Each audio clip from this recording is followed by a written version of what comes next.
Hi guys, welcome back to my channel.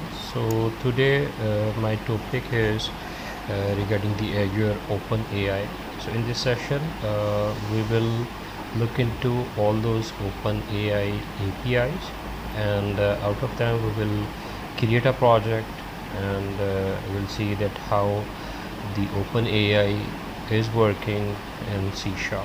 So I'm not going to waste any time. I'm directly moving to the Azure portal so that we can have this session as a productive session. So first of all, what we have to do is we need to go to the Azure.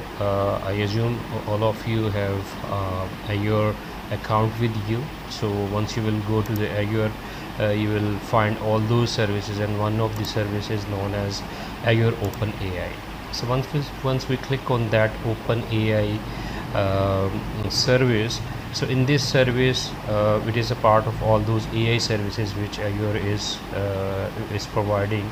So previously we also have one session in which a document recognition, previously it was form recognizer, now it has been changed to document intelligence. So that part we already covered, but in this particular video we are going to cover the OpenAI.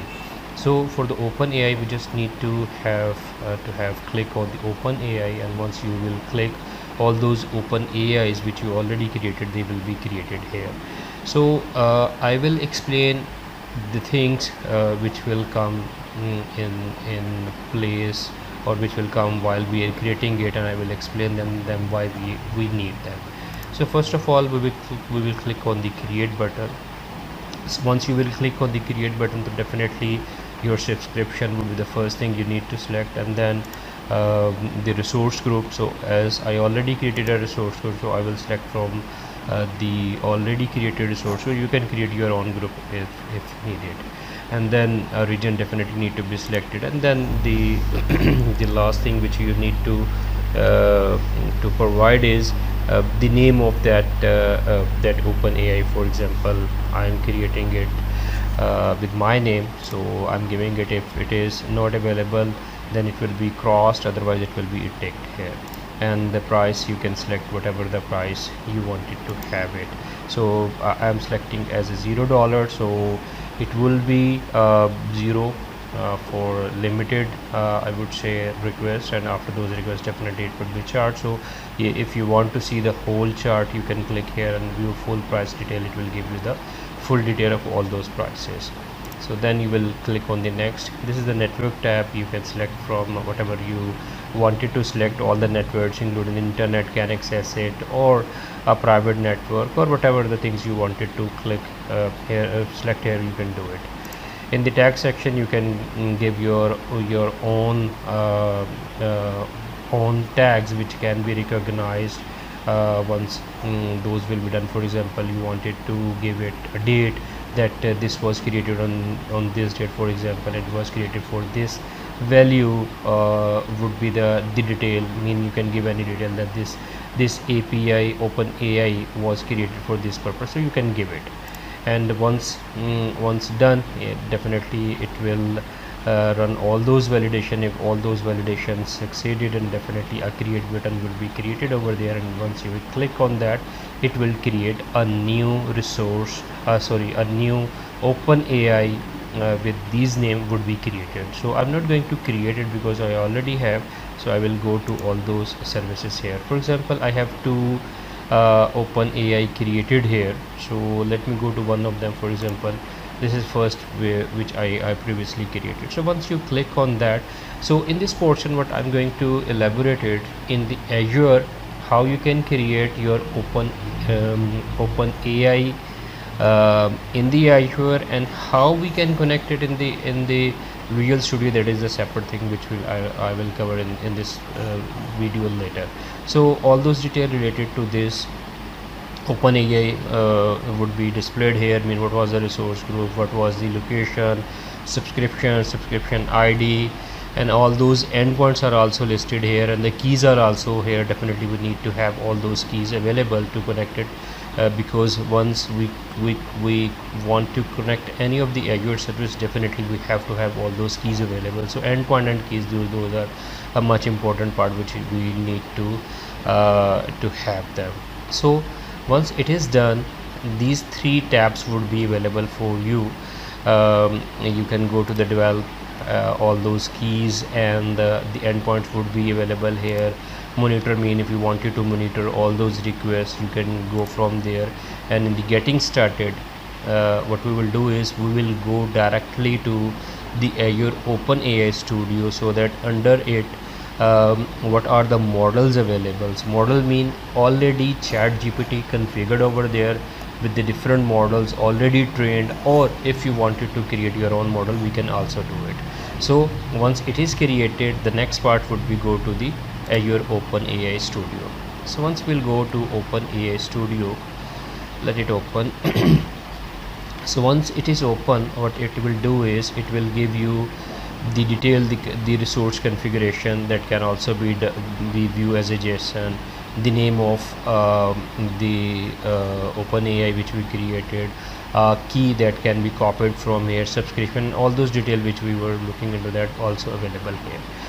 So here we have playground, where we can test it thoroughly. We can give the prompt, it will give you all those configured ChatGPT APIs, and will give you all those things which we needed. So we have assistant playground, chat playground, bring your own data. If you wanted to do all those chat GPT should do from whatever the data we are providing to it, will only look into that file which will provide, and it will not look into all those globally chat GPTs.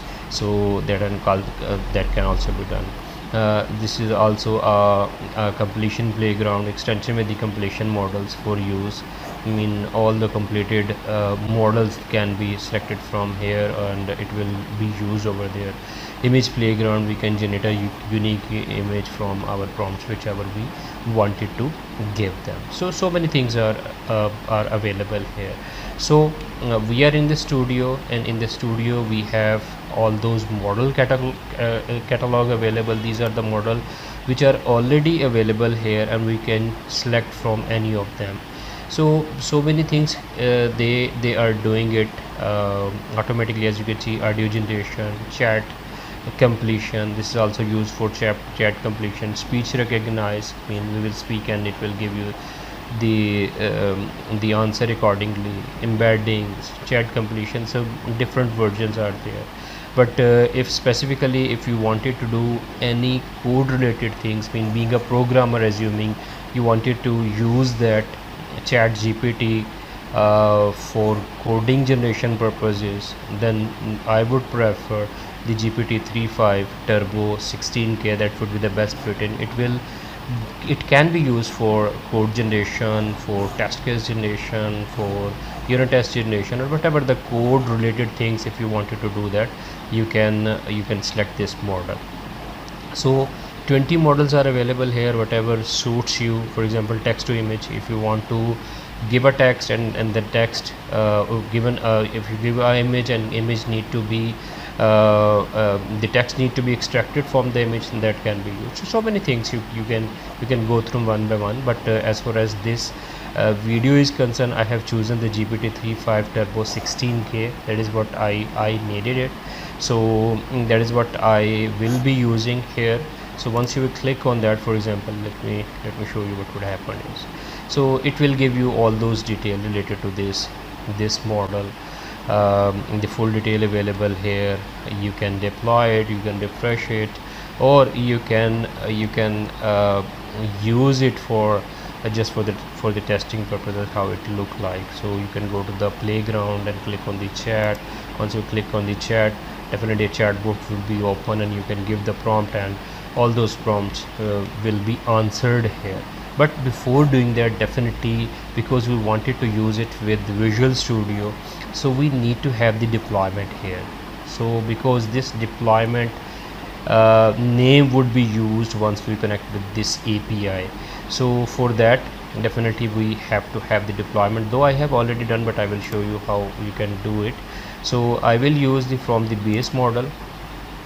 So what we have to do is we need to select what deployment is needed.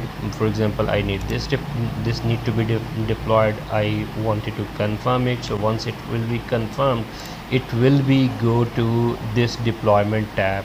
So it will take some time because these models deployment takes some time. So definitely it will give you it will take some time to deploy it. So I will go to that tab, but let me show you what we have in the playground. So we have a view code available. This is what the code look like. You can change the language whichever you wanted, and this code can be used as a sample code once you will connect it. I have also used that. I will show you. Deployment would be there. You can deploy it as a web app. That is also I have done because I need to connect it with API. So that need to be done by yourself as well, because it will create a service over there as a web app, and that web app can be connected. We can import as a JSON, we can export as a JSON, and we have some prompt samples available here. So generate a user questionnaire, marketing with the assistant, hiking, recommendation, chatbot. So many predefined things are also available if you wanted to do that. So I have already deployed it. So my deployment already done. So this was what I needed. The model it would have some dates available there. So it would be retired by Jan 27 2025, for example, and this deployment was done by myself on October 31st. So this is what I have done so far. So from Azure perspective, we have completed what we needed that. But as far as the Visual Studio itself concern is, I will go to the Visual Studio and will show you that how we can connect it. So I'm just summarizing it what we did so far. We went to the Azure services, we created an OpenAI service, we given the name, we given the tier over there. We went to the OpenAI Studio. In OpenAI Studio, we selected the model catalog, whatever the model we needed, we chosen that, we deployed that model, and from the deployment now we are going to connect it with our Visual Studio. So that is the first part of it. I'm going to move to the second part now. So let's move to the Visual Studio itself. So here I have created some samples over there to avoid some laborious work. So I already created that. One project I have API project, one is test case project, and the third one which we were going to use. For example, I try to use unit test creation for any of the given API. So before moving to the nitty-gritty, let me show you. I have created a helper over there. In this helper, let me show you what we have for Azure to be connected. So as you can see here, the configuration is done over there because that was needed. But these three things are needed to connect with the Azure OpenAI: the endpoint, the deployment. As I mentioned, deployment is needed. Azure OpenAI GPT name is needed. That is a deployment, and the key. Definitely we need that. So where we have stored all those things, those are in the manage user secrets. So this is what I mentioned, that this is the name which we needed, this is the endpoint which we needed. As you can see, it is the name of what OpenAI I have created, and then definitely the key. As I mentioned, we have the keys. Once we click on the keys, there are two keys available, key 1 or key 2. You can select one of them and you can put over there. So once it is done, all those configuration would be needed here. That will be done. And as far as the project need to be configured, let me show you what dependencies are needed for that. So that is also a much important part which you need to know, that what we have to have. So we need to install a NuGet Microsoft semantic kernel, whatever version you wanted, but I have used 1.6.2, and under that we have connector.openai, and then we have semantic kernel.core. So it has a bunch of all these I would say nuggets available over there, so that need to be installed before we wanted to connect with the OpenAI. So once that is done, we need to create a kernel container here. So that is what you can see, add Azure OpenAI chat completion and deployment mean this need to be done, provided here. The endpoint need to be provided here and the key need to be provided here. So once the kernel is ready, then we can do whatever we wanted. For example, if you want to create our own prompt, and that prompt need to be we are not wanted to use the chat, we wanted all those predefined prompts should be available there. So in either way we need to have a kernel available here. So once that will be done, so next step, we need to create a prompt. For example, I'm creating my own prompt that try to unit test using this whatever prompt you wanted to do, that you need to provide here. And this is what this prompt need a data in for example, I wanted to provide a controller name over there. For example, I want to tell this prompt that took this controller and read the file, whatever the code would be available there, I wanted to use that code and create a unit test for this. So this prompt will be picking that file, reading the code, and once it is done, it is a text, right? So once that will be done, next step would be the kernel.invoke prompt async. We need to prompt that this prompt need to be invoked. Once it will be invoked, definitely it will give us a response over there. So once the response would be available there, then that response we can have in a text box, we can have it wherever we wanted to have it. So this is what a helper which I needed. I have created that helper, but let me show you how I am using it. So for example, assuming I have a unit test creator over there. So behind the scene what I'm doing is these are some properties. I'm using the razor over here. These are the properties, and on get I'm getting all those project name or all those controller listed. So once I select any of the controller and I click on the submit, what it will do is it give that name to that unit test which is available in the helper. And once we provide the name, it will execute the prompt, give us a response, and that response I'm writing it back to my test project where all those tests would be created. So story short, just I wanted to let me remove that. So just I wanted to show you what it has done. It will create the prompt, it will invoke the prompt, it will give the response.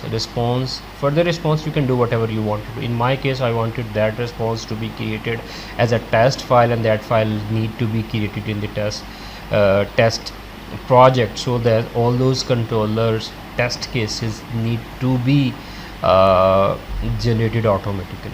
So this is what the OpenAI is doing. So I hope all those questions which were in your mind would be answered. But if you have any further question, you can ask me in the comments. But so far I have covered whatever the OpenAI Azure OpenAI is doing, and how we are creating and how we are connecting with Visual Studio. Thank you. Bye bye.